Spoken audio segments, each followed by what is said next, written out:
from the best our research has shown from all different sorts of websites, 100% of the people who have been given the death penalty have a 0.0% recidivism rate. To me, that is an amazing statistic. 100%. However, in 1972, a group of death row inmates in Georgia was let off on a technicality, essentially. They found that the way capital punishment was being enforced at the time was unconstitutional, and a group of death row inmates was let off to a lesser sentence. This group of people between 1972 and 1987 went on to kill 12 more innocent people. This is 12 innocent people that would be alive today if the punishment were carried out the way it's supposed to.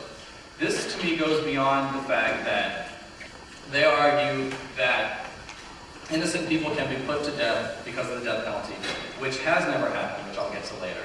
But this... And these are 12 actually innocent people. Hard to believe, but they were innocent.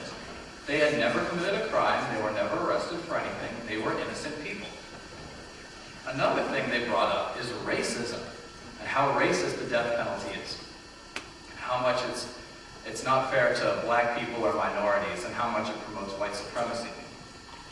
They came up with a couple of statistics. I found one statistic that said since 1976, 57% of those killed were white, and only 34% of those killed were black. They can argue that that's disproportionate, that there's different demographics in the country, that only 12% of the population is African American. To me, those numbers speak for themselves. A 1991 study concluded that white killers on death row received the death penalty 32% of the time, whereas black killers who received the death penalty were only executed 27% of the time. Another thing I looked up from an anti-death penalty website looking for different statistics, they say more than 20% of black defendants who have been executed were convicted by all white juries. I thought to myself, that does seem racist. Then I also thought to myself, that means 80% of black defendants who were executed were convicted by non-all-white jurors and juries. To me, that executes the... excuse me, that doesn't execute. That excludes their arguments of racism. They also argue that these people who are put to death who have been supposedly innocent have the right to life. Personally, I and my organization value more the right to life of actual innocent people versus convicted criminals convicted of a jury by their peers. In Texas, I'm sure our distinguished opponents know, as well as many of you do, Texas has the most executions per capita. In 1991, the murder rate in Texas, in our state, was 15.3 people for every 100,000. By 1999, it had fallen to 6.1 people per 100,000, a drop of 60%. Within Texas, the most aggressive death penalty prosecutions are in Harris County, which they had mentioned before. They mentioned how corrupt these people were and how uneducated they were.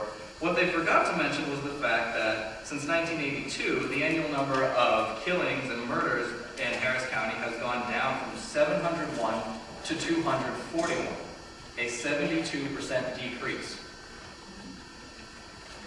Another thing I would like to bring up is that all of the fail-safes behind the death penalty. Again, they've made the claim numerous times tonight that innocent people have been put to death. This is not right. This is not what America stands for. They also brought up how much it costs, which to me says that if it costs so much, we're making sure that these people really are guilty. They have trials, they have retrials, they're convicted again, new evidence is brought up, and it turns out that they're still guilty. To me, the only explanation I can find of that being is that the people actually are guilty. All of this money is invested, all of this time is invested, all of these people spend this much time on it. I think that means the people are guilty. And it turns out the Death Penalty Information Center concurs. They studied 102 people who were released from death row and found that only 32 people have any sort of claim to actually be innocent, and only 12 of those are DNA claims. Out of 7,300 death sentences since 1973. Out of 7,300, that is 32, or 0.4%, of people that have any claim to be innocent. Any claim whatsoever, not people that have been proven innocent. Finally, I would like to bring up one of their favorite examples of Mr. Cameron Todd Willingham. Now, they brought up Mr. Willingham within the first couple minutes of their speech. And the first thing I heard was that he was accused of killing his 2 kids. In fact, he had 3 kids. To me, this shows that they weren't quite checking their facts, our distinguished opponents. He did indeed have 3 kids. He had 2 one-year-old twins and a 3-year-old. All 3 were girls. He was arrested in 1991 for burning his house down. A couple of things I'd like to point out about the case. The neighbors say he did absolutely nothing to try to save his kids. Instead, he laid on the front lawn and crouched down for fear of the flames. He did, however, make sure to get his car out of the driveway where it would not be harmed by the fire. He also, according to a fireman's later report, complained that his dartboard was burnt. He had no remorse about his 3 daughters, not 2. His 3 daughters dying, being killed by him. But he was upset that his dartboard was burnt and that he made sure to move his car. Expert witnesses say that he did intentionally cause the fire. Not only did he do that, he prevented the firemen from getting in the house by putting extra lighter fluid on the floor. The next day, according to the neighbors, he and his wife looked around the house for any valuables, anything that they might be able to find in the rooms, and at the same time laughed and played music. On the day he was actually executed, he and his wife had been divorced by then. He condemned his wife to hell, attempted to give her obscene gestures, called her a bitch, and continued yelling obscenities as he was being killed. They like to put this case on a pedestal and say that this is a man who was truly innocent, who is the victim of capital punishment in America as we know it today. And the fact of the matter is that is simply not true. He was, in fact, guilty.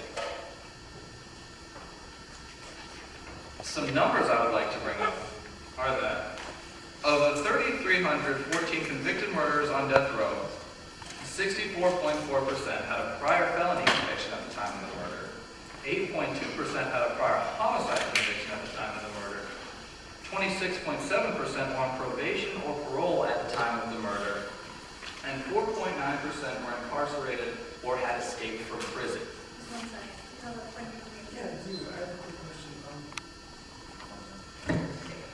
Sorry, I'm a little sick. I have a really quick question. So, going back to the beginning of the speech, you said something about the numbers speaking for themselves. I wasn't really clear about that.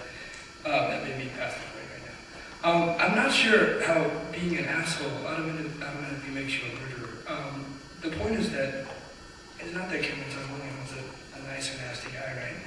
The question is, did he start the fire in his house? And the arson experts that have reviewed the trial seem to be making it clear that, in fact, he did not start the fire.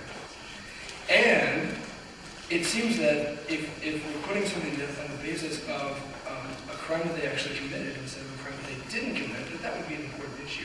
Sir, I'm sorry. If you have a fact that you'd like to refute from the citation that you have, definitely go ahead and state that. But if you just have a comment that you'd like to make, we'd like you to make that in the next period of audience comments. Okay, I guess my question is... He's stating a fact that those arson experts were debunked.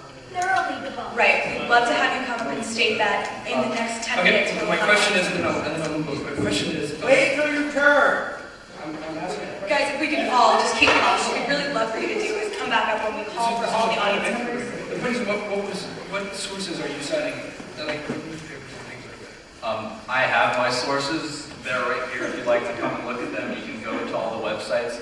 I would like to know the names of those arson investigators, or the dates, or the actual quotes. I don't think I heard any of those from the previous question.